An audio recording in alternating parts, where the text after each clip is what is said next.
দীনেশ সরকার উনি আমার ওয়ার্ডেরই স্থায়ী বাসিন্দা। ওনাকে আমি দীর্ঘদিন ধরেই দেখছি যে উনি চপ বিক্রেতার সঙ্গে জড়িত, চপ বিক্রি করেই ওনার পুরো সংসারটা চলে। এবং আমাদের মাননীয় মুখ্যমন্ত্রী সবসময় বলে কোনো কাজই ছোট না, যে কাজ মন্দে করা যায় সে কাজ দিয়ে আমরা উন্নয়ন করতে পারবো। তার প্রমাণ আজকে দীনেশ সরকার।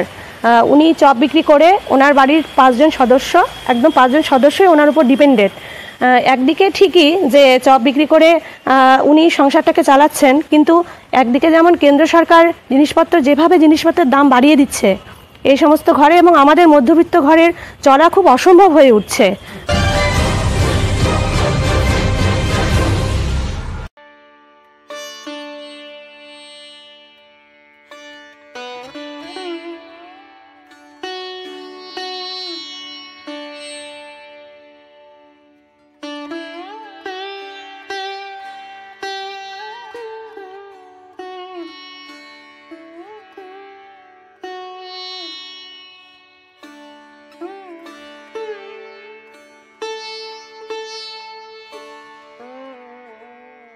এক সময় মুখ্যমন্ত্রী বলেছিলেন চপ শিল্প করে অনায়াসে পাড়ি দেওয়া যায় সংসার।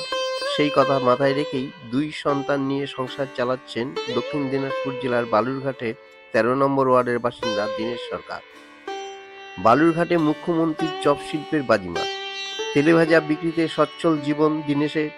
মুখ্যমন্ত্রী মমতা বন্দ্যোপাধ্যায় একসময় বলেছিলেন চপ বিক্রি করেও জীবিকা নির্বাহ করা সম্ভব। তা নিয়ে সমালোচনার ঝড় উঠেছিল। তবে সেই চপ বিক্রি করেই যে সাফল্য পাওয়া যায় তা প্রমাণ করে দিলেন দক্ষিণ দিনাজপুর জেলার বালুরঘাট শহরের দীনেশ সরকার। বালুরঘাট পৌরসভার 13 নং ওয়ার্ডে যেন এক দৃষ্টান্ত উদাহরণ হয়ে দাঁড়ালো। বালুরঘাট পৌরসভার 13 নম্বর ওয়ার্ডের বাসিন্দা দীনেশ সরকার পেশায় তেলেভাজা বিক্রেতা। মাত্র 3 বছর ধরে এই ব্যবসার সঙ্গে যুক্ত থেকেও দীনেশবাবু আজ পরিচিত মুখ। বিকেলের পর থেকেই তার দোকানে উপচে পড়ে ভিড়। ঝুড়ি ভর্তি গরম গরম চপ, পেঁয়াজি, বেগুনি নেওয়ার জন্য লাইন দেন ক্রেতারা। দূর দূরান্ত থেকেও মানুষ আসেন তার দোকানে একবার স্বাদ নেওয়ার জন্য। দীনেশবাবুর এই তেলেভাজা ব্যবসা শুধু তার পরিচিতি বাড়িয়েছে তা নয়, তার পরিবারের আর্থিক অবস্থাও বদলে দিয়েছে। চপ বিক্রি আয়েই তিনি সংসার চালান, পরিবারের 7 জনের দায়িত্ব সামলান। স্থানীয়দের কথায় মুখ্যমন্ত্রী চপ শিল্পের ধারণা যে বাস্তবে সফল তা দীনেশবাবুই গল্পই প্রমাণ করে। ওয়ার্ড কাউন্সিলর অনুশ্রী মহন্ত জানান, চপ বিক্রির মাধ্যমে যে কেউ সফল হতে পারেন। তার উদাহরণ দীনেশ সরকার। তার ব্যবসা ভালো চলছে, মানুষও খুশি।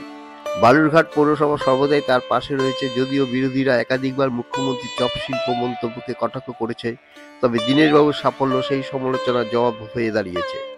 ছোট ব্যবসাকে গুরুত্ব দিলে যে সাফল্য সম্ভব, দীনেশ সরকারের গল্প সেটাই বলে।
সংসার তো চলেই, বসে